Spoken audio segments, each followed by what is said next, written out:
right, my people, I welcome you again to this wonderful space. And first and foremost, I want to say very special thanks to all of you who have started sharing messages, liking, and also those of you who are subscribing to this channel. I want to say very big thank you to you.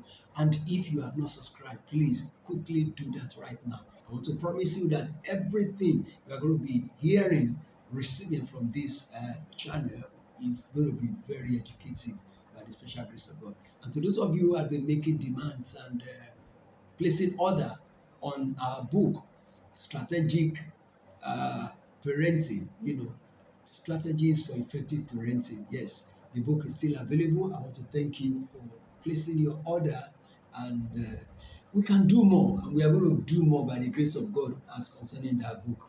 All right, today let me share with you what I have to discuss with us today, and that is parenting and corporal punishment. Parenting and corporal punishment. When you hear the word corporal punishment, what comes to your mind?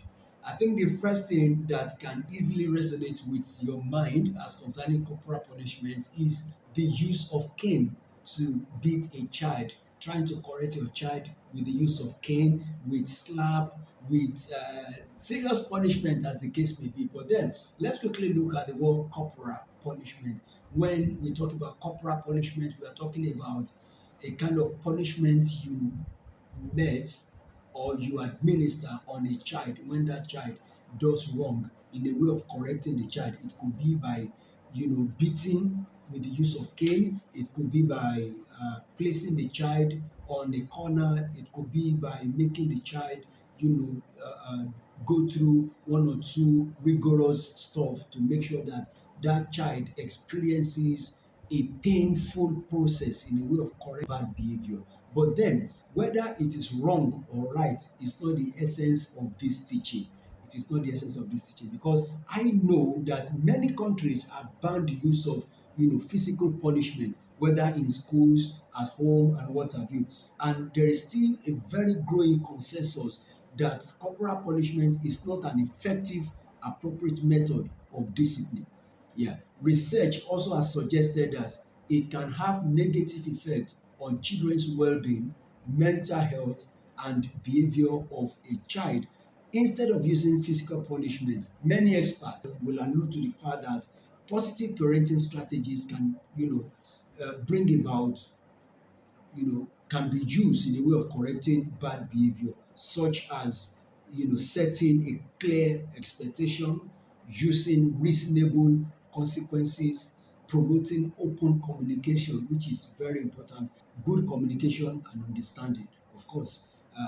That is very important. It is also generally believed that promoting a healthy and nurturing environment is more effective to foster discipline than the use of cane or use of corporal punishment.